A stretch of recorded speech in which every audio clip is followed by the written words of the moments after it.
నర్మదా ప్రేమ వాళ్ళు చాలా సరదాగా మాట్లాడుకుంటూ ఉంటారు. ఇంతలో అక్కడికి వల్లి వస్తూ ఉంటుంది. అది చూడగానే అక్కడ ఉన్న నర్మదా ప్రేమ వాళ్ళు కూర్చో అని చెప్పేసైతే తనను కూడా కూర్చుని పెడుతూ ఉంటారు. ఇంతలో అక్కడ ఉన్న వల్లి ప్రేమను చూసి, "మీ ఇంట్లో ఉన్న వాళ్ళు మనుషులా? రాక్షసులా?" అని చెప్పేసైతే అంటూ ఉంటుంది. ఆ మాటలు వినగానే అక్కడ ఉన్న ప్రేమ అయితే ఒక్కసారిగా షాక్ అయిపోయి, "ఏం మాట్లాడుతున్నావు నువ్వు?" అని చెప్పేసైతే అడుగుతూ ఉంటుంది. ఇంతలో అక్కడ ఉన్న వల్లి మాత్రం, "అవును, మీ ఇంట్లో ఉన్నవాళ్ళు రాక్షసుల్లాగానే ఉన్నారు.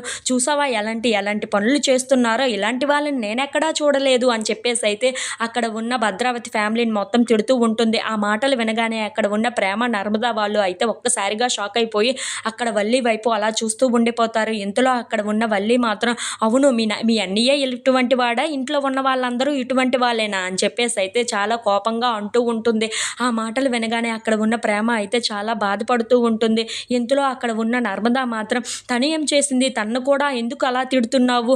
అయినా ఏంటి ఇలా తిడుతున్నావు నువ్వు?" అని చెప్పేసైతే అడుగుతూ ఉంటుంది. ఆ మాటలు వినగానే అక్కడ ఉన్న వల్లి మాత్రం, "మరి ఇంకెలా తిట్టమంటావు? వాళ్ళు చేసిన దానికి పెళ్లిలో ఎంత పెద్ద పెంట చేశారో చూసావు కదా! అయినా వీళ్ళందరూ అటువంటి వాళ్ళలాగానే ఉన్నారు" అని చెప్పేసైతే అంటూ ఉంటుంది. ఆ మాటలు వినగానే అక్కడ ఉన్న ప్రేమ అయితే చాలా బాధపడుతూ ఉంటుంది. ఇంతలో అక్కడ ఉన్న వల్లి మాత్రం, "అయినా ఏంటో ఆ ధీరజ్‌కి బుర్ర బుద్ధి లేనట్టుగా ఉంది బొత్తుగాను.